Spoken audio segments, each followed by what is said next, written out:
Hi dear friends, இன்னைக்கு நம்ம part 2 video பார்க்க போறோம். அதாவது இன்ஸ்டன்ட் கிச்சன் டிப்ஸை பத்தி தான் பார்க்க போறோம்.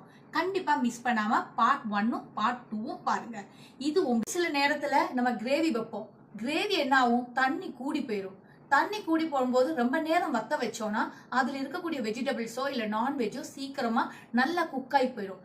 இந்த மாதிரி சிச்சுவேஷன்ல என்ன பண்ணணும்னா, கொஞ்சோண்டு பேசின் பவுடர், அப்படி இல்லைன்னு சொல்லியாச்சுன்னா நீங்க கோர்ன்ஃபிளவர், இது ரெண்டுல ஏதாவது ஒன்று எடுத்து ஒரு டீஸ்பூன் இல்லைன்னா ஒரு டேபிள் ஸ்பூன் சின்ன போட்டு நல்லா மிக்ஸ் பண்ணி அதுல பால்ஸ் இல்லாம நல்லா கரைச்சிட்டு கொதிக்கக்கூடிய கிரேவியில இதை ஊத்தணும்.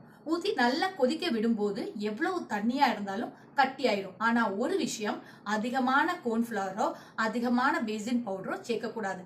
அளவோட கொஞ்சமா சேர்த்து கொதிக்க வச்சீங்கன்னா உங்க கறி ரொம்ப டேஸ்டாவும் இருக்கும், கட்டியாவும் ஆயிடும். சில நேரத்துல மட்டன் சிக்கன் எல்லாம் நம்ம சமைக்கும் போது என்ன ஆகும்னா, ஓவரா எண்ணெயா மேல மிதக்கும். இந்த எண்ணெயா மேல மிதக்கும் போது என்ன பண்ணணும்னா, ஒரு குழி கரண்டியில நிறைய ஐஸ் கியூப் எடுத்துட்டு அந்த எண்ணெய் இருக்கக்கூடிய போர்ஷன்ல மேல நீங்க வச்சீங்கன்னா அந்த எண்ணெய் எல்லாமே அந்த ஸ்பூனுக்கு மேல ஒட்டிடும். அதுக்கப்புறம் எடுத்து மாத்திட்டீங்கன்னா கிரேவில இருக்கக்கூடிய எண்ணெயை பூரா நம்ம ரிமூவ் பண்ணிடலாம். அது மட்டும் இல்ல, இப்படி பண்ணும்போது குழம்புல வேண்ட அளவுக்கான ஆயில் தான் இருக்குமே தவிர அதிகமான ஆயில் இருக்காது. சில நேரத்துல நம்ம குக் பண்ணும்போது லைட்டா அடிபிடிக்கக்கூடிய ஸ்மெல் வந்துச்சுன்னா இம்மீடியட்டா அதை வேற ஒரு பாத்திரத்துல டிரான்ஸ்ஃபர் பண்ணிட்டு நீங்க குக் பண்ணலாம். அதே நேரத்துல நல்லா அடிபிடிச்சிருச்சுன்னா எதுவுமே பண்ண முடியாது. அதனால நீங்க குக் பண்ணும்போது ரொம்ப கவனமா குக் பண்ணணும். லைட்டா ஸ்மெல் வந்தா கூடங்க அதுல தேங்காய் பாலோ அப்படி இல்லைன்னா தயிரோ சேர்த்துக்கலாம். அதை விட ரொம்ப பிடிச்ச அதை நம்மளால யூஸ் பண்ணவே முடியாது. எல்லாம் ஆட் பண்ணோம், நல்லா தான் கறி வச்சோம், ஆனா ஒரு சில நேரத்துல அந்த கறி டேஸ்டே வராது.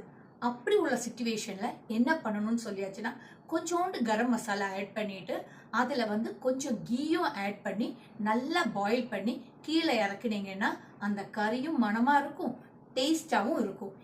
ஒரு சில நேரத்துல நம்ம குக் பண்ணும்போது குழம்பு கட்டி ஆயிடும், ஆனா அதுல பச்சை ஸ்மெல்லு போகவே போகாது.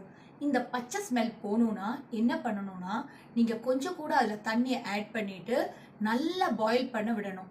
நல்லா பாயில் பண்ணி அதுல எண்ணெய் மேல மிதக்கும் போது நீங்க அடைச்சு வச்சீங்கன்னா உங்களுக்கு இந்த பச்சை ஸ்மெல் அந்த கறியில இருக்காது. கண்டிப்பா இந்த வீடியோவை சேவ் பண்ணி வச்சுக்கோங்க. ஏன்னா இந்த வீடியோ எப்பவுமே எல்லாருக்குமே எந்த நேரத்துல வேணாலும் தேவைப்படலாம். அதனால இது கண்டிப்பா உங்களுக்கு யூஸ்ஃபுல்லா டிப்ஸா தான் இருக்கும்னு எனக்கு தெரியும். கண்டிப்பா லைக் பண்ணுங்க, ஷேர் பண்ணுங்க, சப்ஸ்கிரைப் பண்ணுங்க. மறக்காம உங்களோட வேல்யூபிள் கமெண்ட்ஸ் எனக்கு பின் பண்ணுங்க.